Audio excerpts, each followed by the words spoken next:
Deputy Connolly. Thanks very much. Mr. Meany, I hate to go back on this, but your comment in relation to how you're still beating your wife. I know we say comments, and I've been known myself, but it's particularly unacceptable. So I unreservedly withdraw. That's okay. Just let me explain to the Chair. I suppose the question, as I interpreted, was, and my colleague Frank answered it very well. I wasn't quick enough on my feet. But to say, I suppose Dr. Brady was beside me. He's come in, he's done a good job. Geraldine, I felt, did a good job. And I felt it was a difficult question. But I unreservedly withdraw the remark and apologise to the Chairman. And again, I'm reluctant. I don't want to personalise anything. And if I do, correct me, Chair. I don't think it's our role to personalise anything here. But it is our role to ask questions. And so far, Mr. Meany, you've been on the board since 2011. Yeah.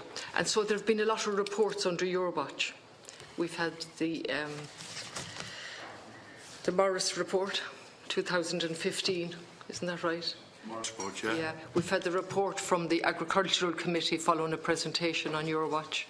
Isn't that right? Yes. And the Endicon report. And we've had the Endicon report, all under your watch? Yes. Okay. And I asked you earlier on, again, without personalising it, there's a serious lack of trust. In fact, it was highlighted by the Morris report, and that was the Irish Greyhound Board Anti-Doping and Medication Review. And again, I just presuming you've read them. And serious problems in relation to trust. On page 3, it was noted during the... there's very few of us left to give agreement, but yeah. During the conduct of this review, that the IGB's work for such improvements has been considerably disrupted and delayed by the legacy of mistrust, lack of communication on the improvements being made, so distrust, and even where there were improvements, lack of communication about those improvements, leading to concerns still being raised by stakeholders on a regular basis, which paradoxically is causing further distractions and delays to these improvements. Now, that's 15. And that's in relation to anti-doping and medication.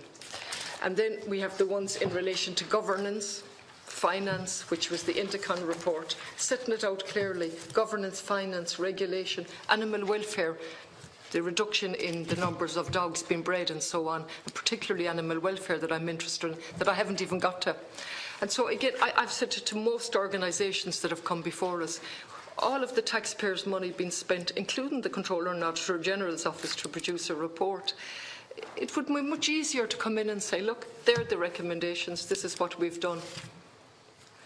And it seems to me that hasn't happened. And so when I asked you what recommendations for the committee, the Agricultural Committee, no clear answer on what has been implemented. Okay, that's number one.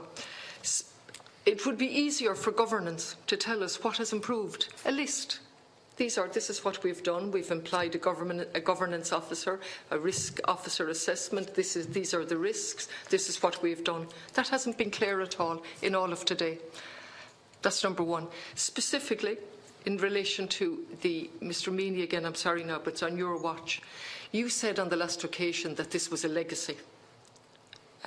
So if we look at the legacy of the case from 2010, that was in relation to where a dog ran under the influence of an illegal substance, isn't that right?